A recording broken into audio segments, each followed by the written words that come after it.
अस्सलामुअलैकुम, मैं हूं अलीना फारूक शेख और सुप्रीम कोर्ट से बड़ा फैसला आ गया। खैबर पख्तूनख्वा और पंजाब में इलेक्शंस 90 रोज़ में ही होंगे और असम्बली गवर्नर ने ना तोड़ी हो तो सदर और इलेक्शन कमीशन ऑफ पाकिस्तान मुशावरत से तारीख का ऐलान करेंगे और अगर गवर्नर ने तोड़ी हो तो उस सूरत में गवर्नर सूबे का इलेक्शन कमीशन के साथ मुशावरत करेगा और तारीख का ऐलान करेगा। साथ ही साथ विफाक का ये किरदार होगा कि वो मुमकिन बनाएगा कि हर तरह से फैसिलिटेट करे इलेक्शन कमीशन ऑफ पाकिस्तान को इलेक्शंस को आइन और कानून के मुताबिक जो ड्यू डेट है उससे पहले परफॉर्म करने में। ये आज 3-2 से फैसला आया है। ये अक्सरियत का फैसला था। इससे 2 जजेस ने इख्तलाफ किया है और वह इख्तलाफी नोट में ये लिखते हैं कि जी एक तो ये असखुद नोटिस का दायरा इख्तियार नहीं बनता था, ये काबिल समात नहीं है। दूसरा, एक बड़ी दिलचस्प बात जो बिल्कुल आखिर में वो छेड़ते हैं, वो कहते हैं कि जी जो 2 जजेस हैं यानी जस्टिस अतहर मिनल्लाह और जस्टिस याह्या आफरीदी, वो ये कह चुके हैं दायरा इख्तियार के ऊपर वो भी एतराज़ कर चुके हैं, तो हम उनकी राय से इत्तफाक करते हैं। फिर वो एक फुट नोट दिया गया जिसमें वो जो 23 फरवरी का ऑर्डर है उसका हवाला दिया गया।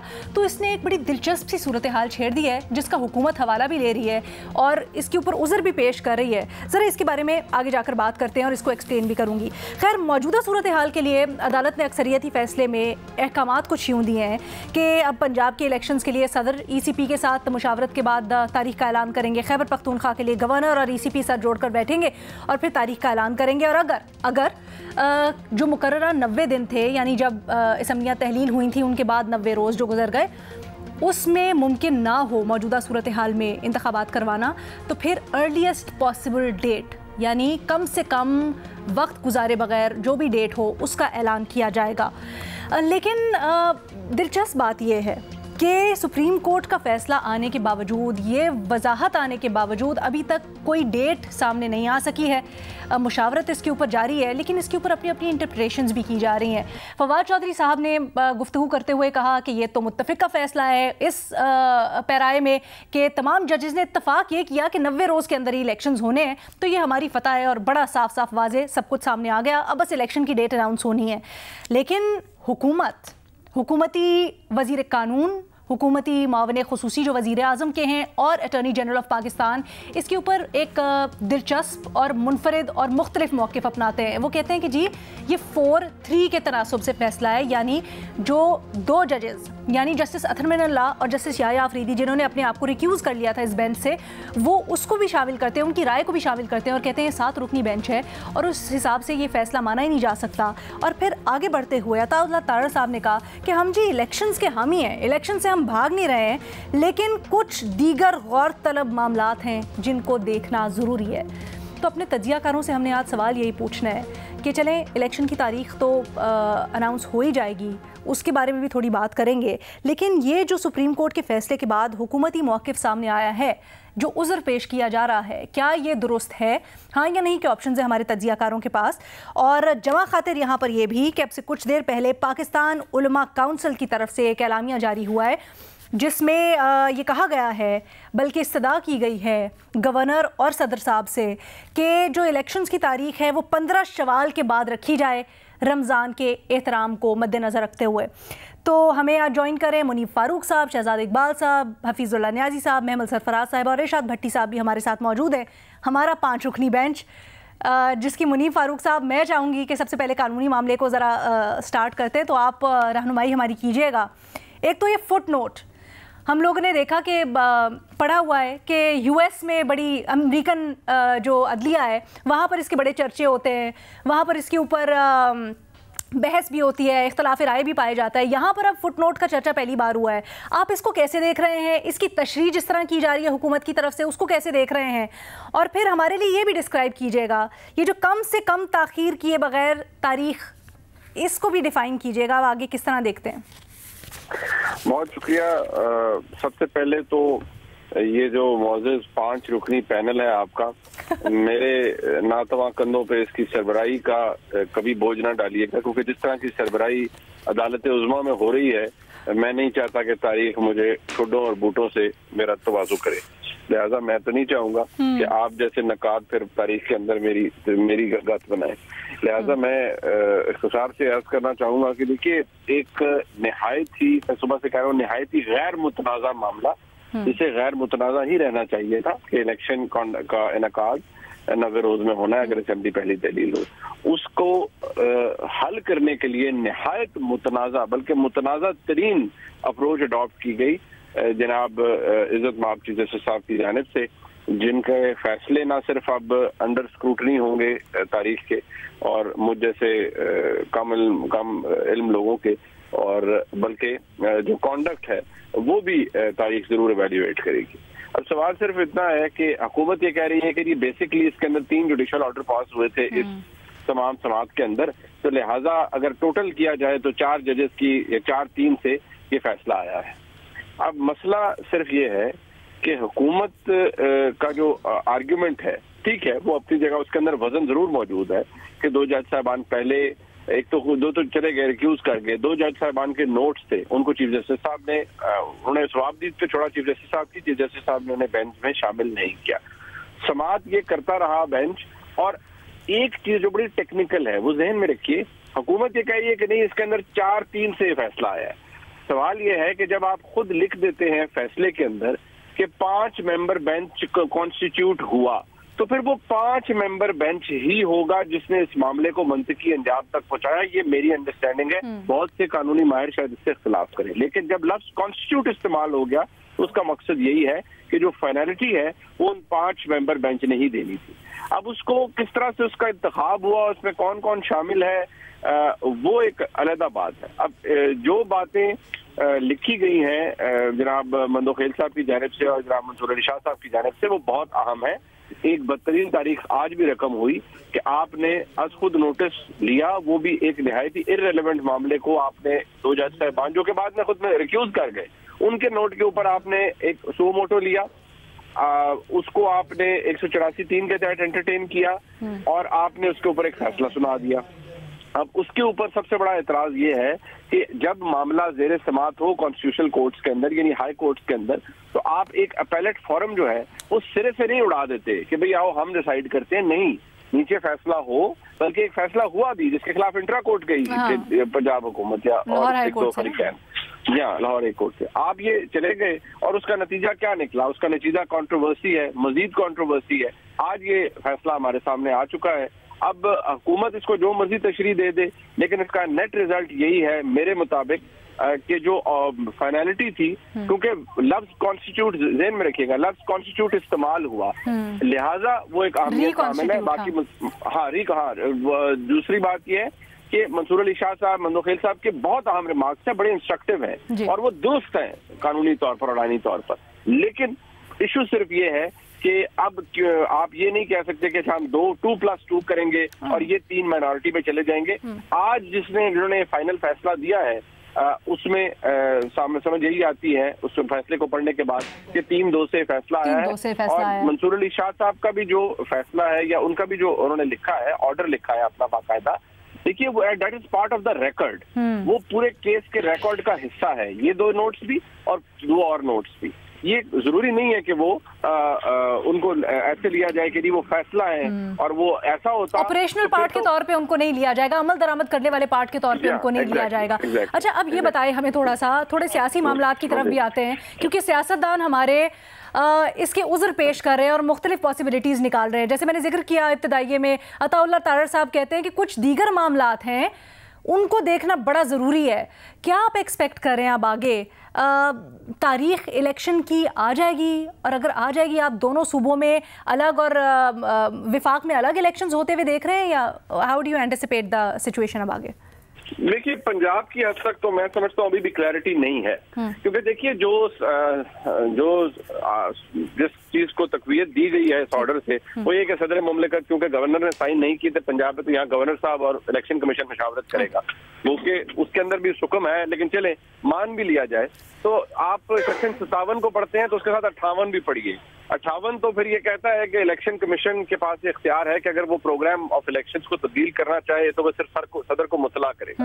यहाँ पर वो आपस में मुशावरत जरूर करेंगे, लेकिन ये चीज ध्यान में रखिए कि अदालत ने ये बात खुद लिखी है कि क्योंकि शायद 90 रोज के अंदर इनेकाद मुमकिन नहीं है, लिहाजा हो सकता है कि बेरेस्ट मिनिमम, अब देखिए बेरेस्ट मिनिमम की जो इंटरप्रिटेशन है that could take go either way. Barest minimum तो ये भी हो सकता है कि आप ये ध्यान में रखिए कि जी पैसे नहीं है, सिक्योरिटी नहीं है, सेंसस का जो डीजी लॉ ने बताया भी अदालत में कि ये मामला डिलिमिटेशन का मसला है, डिलिमिटेशन का मसला है। अच्छा जी उस एक्सरसाइज को कितना टाइम लगेगा? उसको जी तो कंपाइल होने में 3 महीने लगेंगे, फाइनल डिलिमिटेशन में 4 महीने लगेंगे। मैं एक मिसाल दूं, दैट कुड बेरेस्ट मिनिमम उसका 120 दिन भी हो सकता है, 200 दिन भी हो सकता है, 6 महीने भी हो सकता है।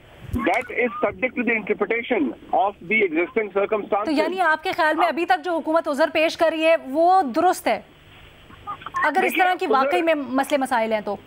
देखिए मैं सिर्फ ये अर्ज करता हूँ कि हुकूमत का ये उज़र, मेरे बहुत मोहतरम वज़ीर कानून भी और जो एजेंसी जनरल हैं और पाकिस्तान मुस्लिम लीग नून के भी जो वकील हैं, बड़े आला पाए के वकील हैं मंसूर अवाज साहब, मेरी उनसे डिटेल में डिस्कशन भी हुई, मैंने भी उस ऑर्डर को पढ़ा है।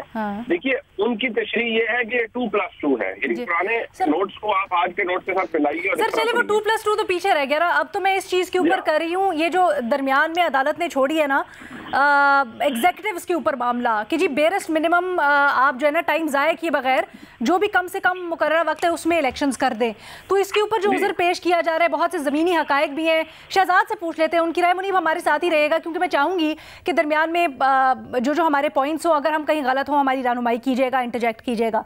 शहजाद आप कहें, आप क्या समझते हैं ये वाला जो उज़र पेश किया जा रहा है कि बहुत सी ग्राउंड रियलिटीज़ हैं जिसमें फाइनेंशियल मसले भी हैं, जिसमें बाकी चीज़ें भी हैं, तो उसको भी हमें खातिर में लाना होगा, ये यहाँ तक हुकूमत का मौक़िफ़ क्या दुरुस्त है?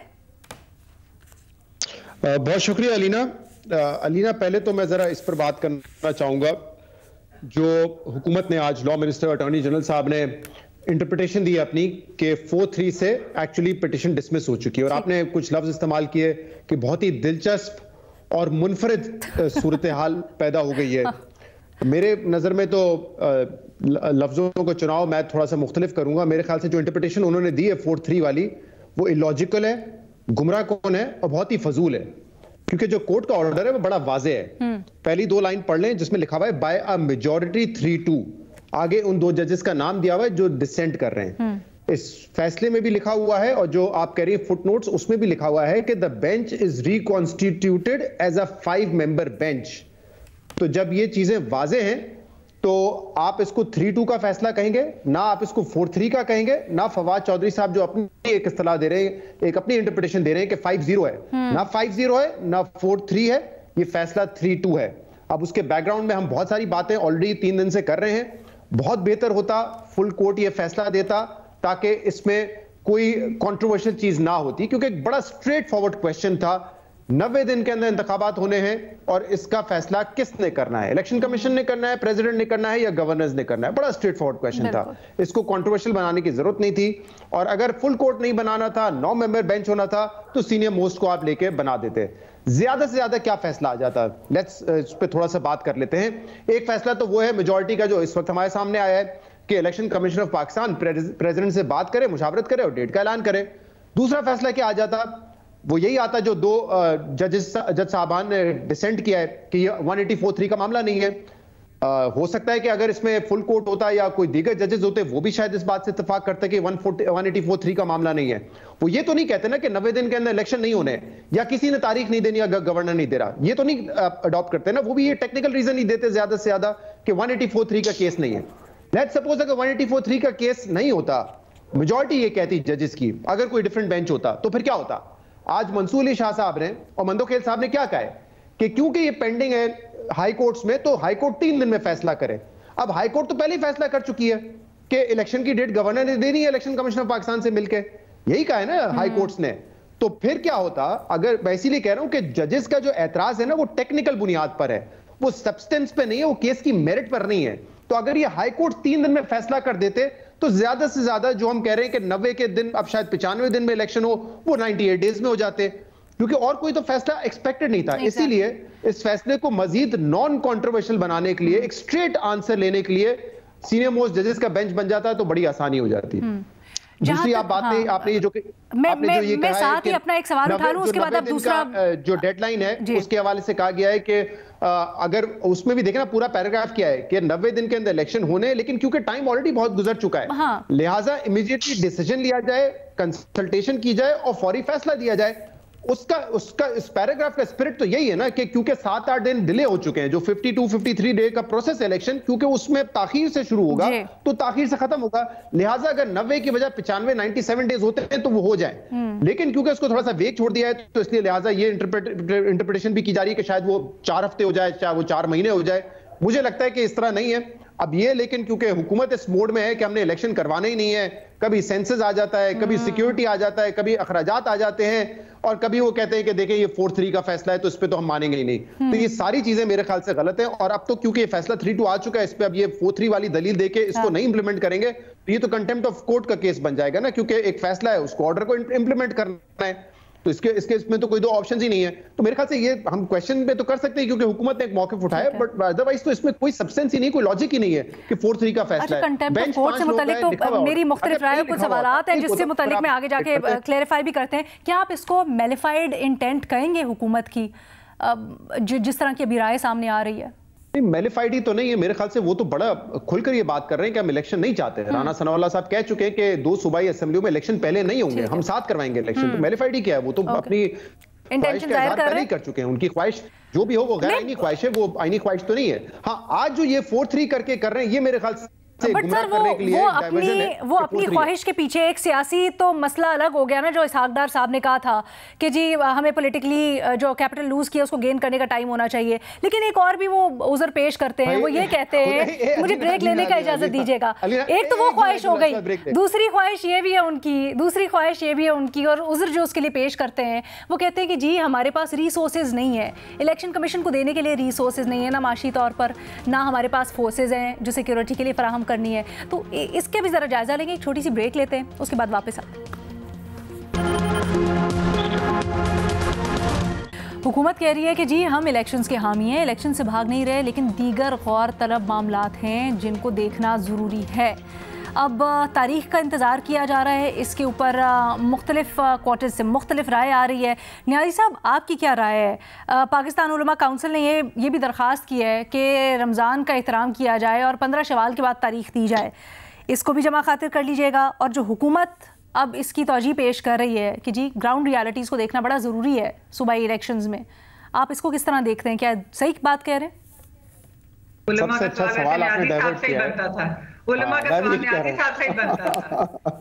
सबसे अच्छा सवाल डाइवर्ट किया है आपने नियाज़ी साहब।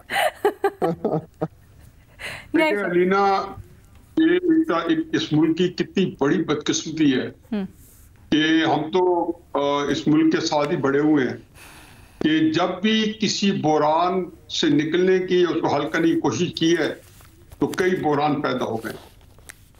इसी प्रोग्राम में मैं एक तवातुर के साथ ये कहता रहूं, और पिछला ये चंद दिन पहले जो जुम्मे का कॉलम आया तो मैंने यही कह दी कि आप ऐसी जगह पे जा रहे हैं जहां पे रियासती इदारे जो है विदिन और एक दूसरे के सामने सीना तान के खड़े होंगे और टकराने के चक्कर में होंगे। देखिए, मेरे लिए तो बड़ा एक बहुत बड़ा सानिया है ये सारा केस। इस केस की शुरुआत देखिए, परवेज इलाही का केस आप सामने रख लें, जहां से 3 जजेस ने फैसला किया। टेक्निकल बातें हमने बहुत सुन ली है, ये मैं फिर दोहरा दूंगा, सुबह से हो रही है टीवी के ऊपर, हर एस्पेक्ट लिया जा रहा है, किसका माना जाता है किसका नहीं माना जाता, उससे किसी कोई परवाह नहीं है। मैं क्यों मानूं किसी दूसरे का कॉन्सेप्ट? मेरी अपनी इंटरप्रिटेशन है, क्यों मेरे मुफाद में इंटरप्रिटेशन जा रही है, दूसरे की अपनी इंटरप्रिटेशन उसके मुफाद में जा रही है। मुफादात का यहाँ टकराव है, उसका टकराव होना चाहिए, वो एक अलग पोलराइजेशन है। मैं उसको जेर बहस नहीं ला रहा हूं, मैं सिर्फ ये देख रहा हूं कि परवेज इलाही का क्राइसिस हल करने के बाद ये क्राइसिस हमारे सामने आया है। अगर वो सुप्रीम कोर्ट बहरान हल इस तरह ना करती जैसे किया है, और खुलूस नियत से करती, मेरिट पे करती, और एक लार्जर बेंच के ऊपर जिसको आईनी मसला था, जहां आइन की इंटरप्रिटेशन थी, जहां पे आइन को उन्होंने खुद उनके जजेस साथी जज बैठे का रीराइट किया जाएगा आइन को। क्या हर दफा जज ये ऐसी बनाया जाएगा बेंच के 3-2, 5-4 पहले तय हुआ कि ये इससे और फिक्सिंग क्या होती है, मुझे पता क्या फिक्सिंग होती है। जब वो 2 जजेस गए तो बैलेंस आउट करने के लिए उन्होंने कहा तुम 2 भी निकल जाओ। उनको अब किसी को पता गोलमोल आया, अब पता चला कि जी अब क्लैरिटी के साथ पता चला कि उन्होंने एक ओपिनियन दिया तो सुप्रीम कोर्ट के चीफ जस्टिस का आप बाहर बैठे, क्यों? ताकि 3-2 हो। मुझे याद है कि शायद जनवरी का महीना 2018 में हिंदुस्तान के अंदर 4 जजेस ने, जो ने एक नंबर 2 जज था, उसका नाम मुझे भूल गया है, उसने प्रेस कॉन्फ्रेंस की अपने घर पे 3 और जजेस को बिठा के और कहा कि हमारा जो चीफ जस्टिस है वो विम्सिकल तरीके से रोस्टर बना रहा है और बेंचेस बना रहा है, जूनियर जजेस को अहम केसेस दे रहा है। आईनी मसाइल नहीं थे, अहम केसेस से वो जूनियर जजेस सुप्रीम कोर्ट के दे रहे हैं और हम बैठे आराम से। उसने सुप्रीम कोर्ट को पूरा तो नहीं लेकिन इंडिया के पूरे निजाम को शेक करके रख दिया। वो खुद भी बाद में बंदा चीफ जस्टिस बना जिससे ये प्रेस कॉन्फ्रेंस की और उसके बाद खासी हद तक कुछ उसमें दुरुस्ती हुई। अब मुझे बताएं कि अगर आप मुझे इंसाफ इस तरह देंगे कि 9-4, 5-4 और 3-2 के साथ, तो मैं तो ये नहीं मानता हूं। मैं क्यों मानूं? या तो मुझे अपने आप को जिसको कहना चाहिए कि आपकी जो नीयत है, आपकी जो इंटेंशन है, वो मेरा फायदा नहीं है, उसके अंदर कोई चीज नहीं है। क्या अदालत के अंदर क्या होता है, कितने केसेस जो है इसके ऊपर स्ट्राइक डाउन हुए हैं। ये हमारे पास बहुत जबरदस्त पाए के अटर्नी बैठे हैं मुनीब, कितने कितना खूबसूरत फिक्र है कि ये इंटेंट ठीक नहीं है जी। इंटेंट के अंदर जो है जिसको कहना चाहिए मेलफाइडी है। अब इसके बाद आप ये देखें कि इससे ये क्या देखे जा रहा है। ये केस आज हमारे मुल्क में एक बहुत बड़ा बुरान देखेगा। इस केस ने बजाय इसके कि गौरव फौज करती सुप्रीम कोर्ट बैठती और कहती कि आया हमारे अंदर इतनी कैपेसिटी है, हम इससे बुरान से निकालें और उसके बाद हो सकता है कि out of the box solution निकाल के और बिठाते और कहते कि ये सूरत हाल हम इस तरीके से हल करेंगे और आप इस तरीके से हल करें, बजाय सर जोड़ते और इस मुल्क को संजीदगी से निकालते। उसी के अंदर वही पॉइंट्स करें। मैं तो यही कहूंगा कि जेल भर तहरीक उनको उसी तरीके से शुरू करवाई गई होगी सुप्रीम कोर्ट के तरीके से जिस तरीके से पनामा के ऊपर लॉकडाउन शुरू कराया गया था और आखिर में जब नाकामी हुई लॉकडाउन के अंदर तो उनको जाके पैगाम भेजना पड़ा। टाइम बैठ के निकाले थे इमरान खान साहब उस वक्त, वो तस्वीरें निकलवाए। आप कह रहे हैं कि ये जेल भरो तहरीक के सिलसिले में कोई फेस सेविंग है? इसको दो फिक्र में मुझे फाइंड अप करने बस मैं खत्म। तो वो तुम जाकर कहा कि आप फिक्र ना करो, हम इसमें 100 मोटर लेते पनामा के ऊपर, हम आपको फैसला देते हैं। जेल भरो तहरीक को मैं आप इसे कोरिलेट करता हूँ। और मैं अगली बात बता दूं, इसलिए तो आज उसे कह दिया, वैसे तो हमेशा हर उसी तहरीक ने मुंह की खाई है, जमीन की उठानी पड़ी है, लेकिन आज उनसे की है तो सुप्रीम कोर्ट का यही था, कहा होगा कि तुम दबाव हमारे पे दो, वो दबाव नहीं आ सका। ठीक है, उन्होंने कल भी दिया कि एक लॉ लश्कर के साथ हाई कोर्ट के जुडिशियल कॉम्प्लेक्स में चले गए। किसी जज में आज हो गया उसको मोटो ले कि पाकिस्तान में क्या हो गया कि तब लॉ लश्कर एक पूरे जुडिशियल कॉम्प्लेक्स में जजों की सिक्योरिटी जो है वो खतरे में पड़ गई थी। इस वक्त सर, जहां मैं आपके इस पॉइंट से बिल्कुल अग्री करती हूं कि अगर फुल कोर्ट बना लिया जाता और सीनियर प्यूनी जज को शामिल किया जाता खास तौर पे तो बहुत अच्छा होता, बेहतर होता, मामला बेहतर तरीके से आगे चलता। ये तराज आपका बिल्कुल ठीक, लेकिन सर मुझे सिर्फ ये बात बता दें कि उसके सर वहां पर भी अदालत ने यही करना, तारीख तो अदालत ने नहीं देनी थी ना। काम आएगा जी सर, आने वाले दिनों में आप देखेंगे कि आप ये कहेंगे ये बात में नहीं कि 8, 9, 10 जजेस की प्रेस कॉन्फ्रेंस ना हुई हो ना तो आप कह दें कि आप गलत कहते हैं। जैसे मैंने पहले कहा था कि इसके बाद क्या होगा, अब मैं बता रहा हूँ कि करीब आप देखेंगे सुप्रीम कोर्ट के साथ 8, 9, 10, 15 की सुप्रीम कोर्ट है शायद, उसमें से 9, 10 जजेस प्रेस कॉन्फ्रेंस करेंगे काजी फैसले के साथ और ये बताएंगे कि जी ये सारे जजेस इस मुल्क के साथ खिलवाड़ हो रहा है। फिर आपके अंदर क्या रह जाएगा, वो क्या मॉरल अथॉरिटी रह जाएगी सारे लोगों की? ये सुप्रीम कोर्ट होगा फिर जिसकी अपनी इज्जत खाक में मिल जाएगी। हमारी क्या इज्जत करवाएंगे और हमें कौन से फंडामेंटल राइट्स हमारे प्रोटेक्ट करेंगे? सर ये आप जो अंदाजा लगा रहे हैं बड़ा खौफनाक अंदाजा, लेकिन अगेन वही हो तो इंडिया में हो चुका है। मैंने आप शुरू इसलिए इंडिया में हो चुका है ये प्रेस कॉन्फ्रेंस की, उन्होंने अपना नहीं, इसीलिए हम जब उस दिन बात कर रहे थे कि अगर इवन इख्तलाफ भी है तो अपने घर के अंदर इख्तलाफ को ठीक कर लें, सुप्रीम जुडिशल काउंसिल में मामला टेकअप करें और जो जिसके ग्रीवियंसेस है वो कर लें।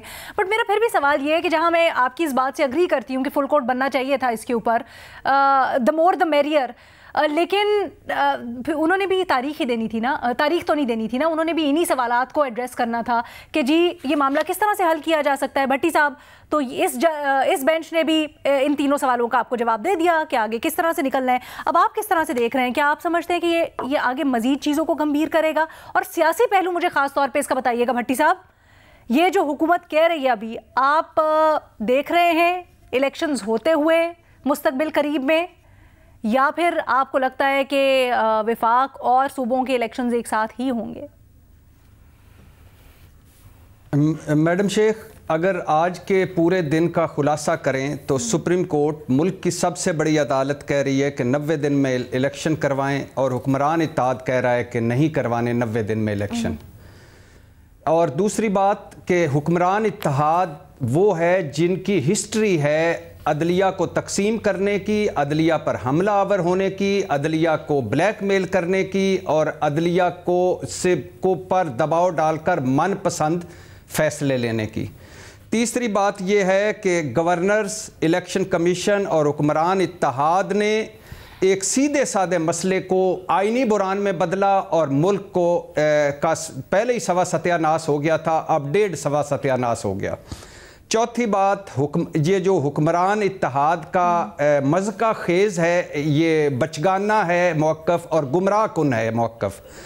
पांचवी बात, मैडम शेख, आज़म नज़ीर तारड़ मेरे इलाके के हैं, तो ज़रखेज़ ज़मीन तो मेरे इलाके की हुई ना, हम जैसे लोग हमारे इलाके से, वो 4-3 की बात कर रहे हैं, अब समझ आई। हाँ जी जी हम जी सोच के बैठे थे कि आर्गुमेंट आया कहाँ से है, आ गया अब समझ। जी जी जी जी आज़म नज़ीर तारड़ मेरे भाई, मेरे काबिल एहतराम भाई, आपने इज्जत रख ली, आपने इज्जत रख ली मेरी भी और मेरे इलाके की भी। होना ये चाहिए था कि 2 जज साहबान जिन्होंने जो इलेहदा हो गए बेंच से, यानी 3-5-3-2 से आया है, तो वो कह रहे हैं 4-3 से हमारे हक में आया है। तो 2 जज जिन्होंने आपके कहने पर इलेहदा हो गए, वो भी आपके मौक़िफ़ के हामी, तो मतलब 5-3। अच्छा, फिर आगे आ जाएं कि 2 जज साहबान जो आप कहते थे वो शामिल होने चाहिए, वो भी नहीं हुए, वो भी आपके हम हामी कर देते हैं, तो मतलब 7-3। फिर आगे आ जाते हैं फुल बेंच, 9 लोग थे, 15 जज साहबान हैं, तो फिर वो जो काजी फायज़ साहब, तारिक साहब और आयशा मलिक रह गई थी, वो उनको भी शामिल कर रहे हैं। हाँ, नहीं वही फिर है फुल बेंच। फुल बेंच मेरा मतलब है फुल बेंच कर लेते हैं, तो इस हिसाब से आज़म नज़ीर तारड़ साहब आप 12-3 से जीते हैं। आपको ज़रा तस्वीर फरमा लें, आपकी बड़ी विक्ट्री है माशाल्लाह। मैडम शेख, आखिरी बात करनी है कि ये 9 रुकनी लार्जर बेंच बना था।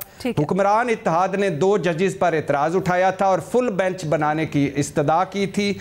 दोनों जज साहब इलेहदा हो गए। सर, मैंने कानूनी मामला हम मुनीफ साहब के ऊपर छोड़ देते हैं, और उन्होंने बड़े अच्छे तरीके से हमें एक्सप्लेन भी किया है। आपके कोई सवाल है तो आप यकीनन वो उठा सकते हैं, मुझे जरा सियासी मामला के ऊपर गाइड कर दीजिएगा। सर, मैडम शेख 2 जुमले, सिर्फ 2 जुमले। मैं कोई इतनी लंबी चौड़ी कानूनी मामलात पे मैं करना नहीं चाहता, कानूनी मामला अब रह ही नहीं गया, सियासी मामला है। हाँ, तो उसके ऊपर बताएं ना। जज साहब इलेहदा हो गए, दोनों जज साहब इलेहदा हो गए, और 2 जज साहबान ने एतराज़ात और तहफ़्फ़ुज़ात के साथ इलेहदा हो गए, और उसके बाद चीफ जस्टिस साहब ने कहा कि अब 5 रुकनी बेंच सुनेगा, और फुल बेंच की उन्होंने दरखास्त वापस ले ली। अगर फुल बेंच की दरखास्त होती तो हम ये आज बहस कर रहे होते कि फुल बेंच क्यों नहीं बनाया, जब वो ही राजी हो गए कि कोई जरूरत नहीं फुल बेंच की। जब फुल बेंच की, जब सारी सियासत, और फरूक नाइक ने पता क्या कहा, सारी जमातों से मुशावरत के बाद मैं ये वापस ले रहा हूं। जब वो वापस ले चुके हैं तो हम क्यों उस पर अड़े रहे। तो लिहाजा 3-2 से आया है, इलेक्शन करवाएं, मुल्क को ना सवा सत्यानाश करें, और लेवल प्लेइंग फील्ड, और इमरान खान की मकबूलियत आपको खाए जा रही है, इससे निकले और आइन के मुताबिक इलेक्शन करवाएं। इलेक्शंस करवाने के लिए अब 1 मिनट बात सुन लेना। अब मामला इससे थोड़ा सा आगे चले। मामला ये है कि ये लोग कह रहे हैं कि इलेक्शन इसलिए नहीं हो सकते क्योंकि हमारे पास रिसोर्सेज नहीं है, हमारे पास पैसा नहीं है, हमारे पास देने को सिक्योरिटी नहीं है, तो हम क्या करें। और दूसरा ये भी कह रहे हैं कि दोनों सूबों में इलेक्शंस हो जाएंगे, वहां पर हुकूमतें होंगी, फिर विफाक में इलेक्शन कैसे आप कराएंगे। अगर विफाक दोनों सूबों में इलेक्शंस हो रहे हैं और विफाक में हुकूमत है, सेम चीज़, इस तरह से पूरा प्रोसेस गदला हो जाएगा। इसके ऊपर बताएं सर। नहीं मैडम, हाँ मैं बताता हूँ मैडम शेख, यही लोग थे हुक्मरान, मेरा ख्याल है कुछ 6 महीने पहले, मेरे ख्याल से यही लोग थे। शहबाज शरीफ साहब ही वज़ीर आज़म थे जब ये कह रहे थे कि इमरान खान असम्बलियाँ तोड़ो, हम गारंटी ले देते हैं कि इलेक्शन करवा देंगे। उस वक्त रिसोर्सेज क्यों नहीं याद आए? उस वक्त क्यों नहीं रिसोर्सेज याद आया? ठीक है, उस वक्त इनकी जस्टिफिकेशन नहीं सही है। मसला क्यों नहीं याद आया?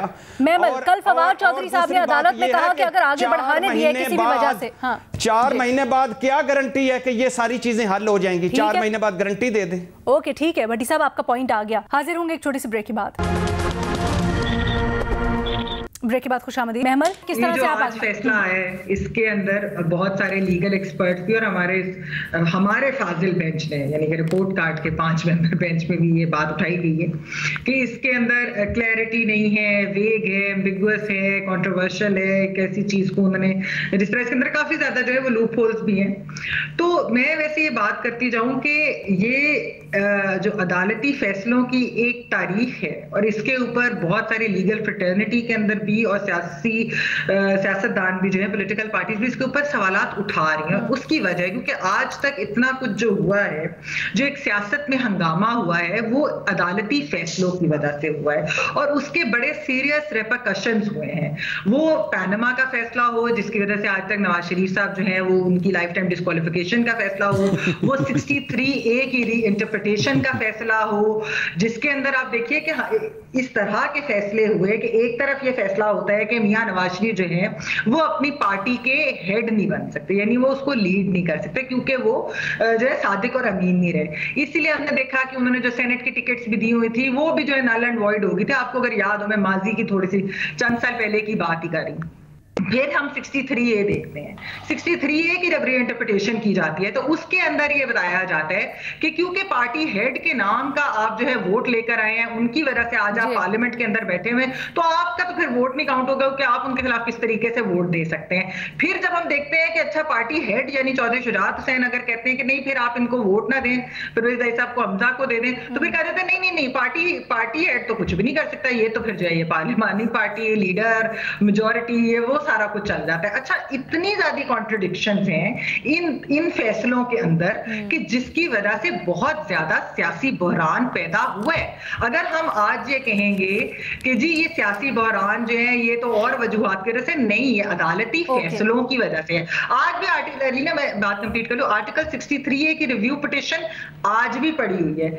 आज भी जो है ये इस तरीके से इसलिए सवालात उठते हैं कि वो इमरान खान साहब के ऊपर जो लॉन्ग मार्च के कंटेम्प्ट वाली है वो आज भी उसके ऊपर फैसला नहीं हुआ। 3 दिन के अंदर इस तरह के जो है वो ले लिए जाते हैं फैसले, वो जल्द से निपटा भी दिए जाते हैं मामलात। तो ये परसेप्शन सही या गलत मैं ये नहीं कह रही, लेकिन ये जो परसेप्शन बन रही है कि एक आर्टिकल 5 वाले फैसले के अलावा बाकी जो नेट बेनिफिशियरी बन रहे हैं इन सारे फैसलों के, वो एक पॉलिटिकल पार्टी और एक पॉलिटिकल लीडर हैं। अब ये जो चीज है ना, इसके ऊपर बेहतर होता कि इस मामले को रिजॉल्व करने के लिए बजाय इसको कॉन्ट्रोवर्शियल करने के लिए या फुल कोर्ट बना दी जाती है, जिस तरह शहजाद ने कहा कि सीनियर मोस्ट जजेस की वो बना दी जाती है एक बेंच, ताकि इसके अंदर ये चीजें आगे बढ़ सके।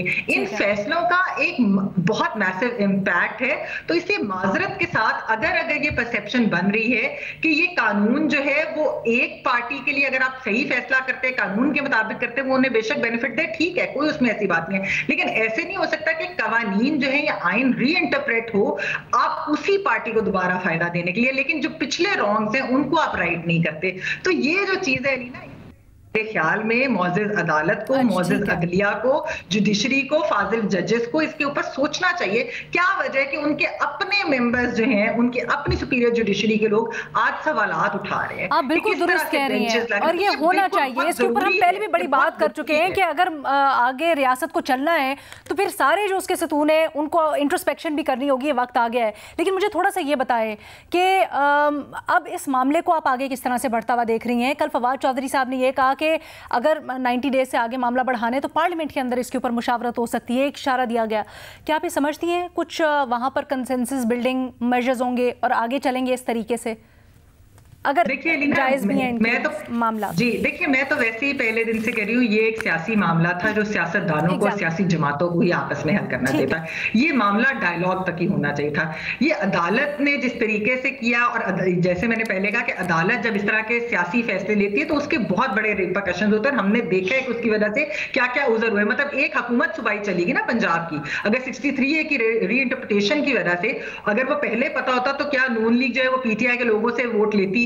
अगर उन्हें पता होता इस तरह के आईन ही रीराइट कर दिया जाएगा, इस तरह की बहुत सारी चीजें सियासतदानों को जो है वो बजाय इसके कि वो अदालतों के फैसले उस पे उनको ये मौके जो ये अदालतों के अंदर जो इस तरह की चीजें, जी मैं लीना यही बात कर रही थी कि अगर बजाय इसके कि अदालतें इसके ऊपर फैसला करके इसको मजीद कॉन्ट्रोवर्शियल कर दें, इसको मजीद कॉन्ट्रोवर्शियल, बड़ी सादा सी बात है महमल, थोड़ा चले मैं मानती हूँ 63A, देखिए मैं मानती हूँ 63A बहुत उसके ऊपर सवाल आते हैं। एक मिनट महमल मेरी सवाल सुने, Mahmal I have to close the programme, मुझे एक मिनट मेरी बात सुन ले। मुझे अभी बताइएगा, अभी जो मामला जिस तरह से चल रहा है, ठीक है, आ गई कि भाई 90 दिन के अंदर इंतखाबात करवाने, इसके ऊपर तो कोई मसला ही नहीं है ना। यही लोग पहले कहते थे कि भाई तुम लोग असम्बलियां तोड़ो हम करवा देंगे, अब 90 दिन के अंदर इंतखाबात करवाने, क्या मसला है हुकूमत को? अलीना, हुकूमत के मसाइल तो हमें मालूम ही है। वो तो जिस तरह राना सनाउल्लाह साहब की भी एग्जांपल दिए शहजाद ने, जस्टिफाइड है, नहीं कह रहे कि हमने सेपरेट नहीं कराने, जस्टिफाइड है कराने, और इलेक्शंस वैसे तो 90 दिन के अंदर होनी चाहिए, इसके ऊपर तो कोई दो राय है ही नहीं। तो जस्टिफाइड है ये जो हुकूमत के मिनिमम और इस तरह की जो चीजें कर दी है उसके अंदर उसकी रीइंटरप्रिटेशन और इस तरह की जो चीजें हैं उसकी भी एक बहुत बड़ी वजह है। महमल, वो बेरिस मिनिमम के लिए भी आइन में पहले से 254 मौजूद है, अगर मतलब आगे पीछे हो जाता है। जस्टिफाइड है हुकूमत का स्टांस, हाँ या नहीं? बेहतर क्या लीना, सॉरी क्या हुकूमत जो स्टांस ले रही है, हुकूमत जो तौजीहात पेश कर रही है हुकूमत, क्या वो जस्टिफाइड हैं, हाँ या नहीं?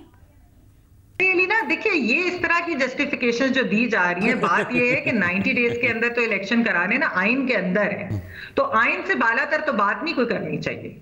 आइन से बालातर तो मैंने पहले भी कहा कि दो राय नहीं है, ठीक है, लेकिन देखिए आगे अगर कोई इस तरह की गुंजाइश है, सॉरी अगर कोई इस तरह की वाकई वजूहात है जिसकी वजह से नहीं हो सकते, तो उसके लिए भी आईन पाकिस्तान में गुंजाइश दी है। अभी मैंने 254 का हवाला दिया। Shahzad Iqbal sahab wants to add something, closing comment Shahzad sahab, मुख्तसर, बहुत मुख्तसर रखिएगा। मैं मेरे ख्याल से जो आपने आखिर में सवाल किया ना वही सबसे इंपॉर्टेंट है। मैंने लीगल फिटर्निटी तज्जियाकारों में बहुत सारे लोगों को ये कहते हुए सुना है कि इंतखाबात 90 दिन के अंदर होने चाहिए, आइन के मुताबिक होने चाहिए। आप अपनी ख्वाहिश और अपना ओपिनियन भी देना, क्या होने चाहिए या नहीं होने चाहिए। मतलब यहाँ पे पैनलिस्ट से पूछ लें, क्या अप्रैल के 90 दिन के खत्म होने या जो भी 95 दिन तक इलेक्शन हो जाने चाहिए, नहीं हो जाने चाहिए?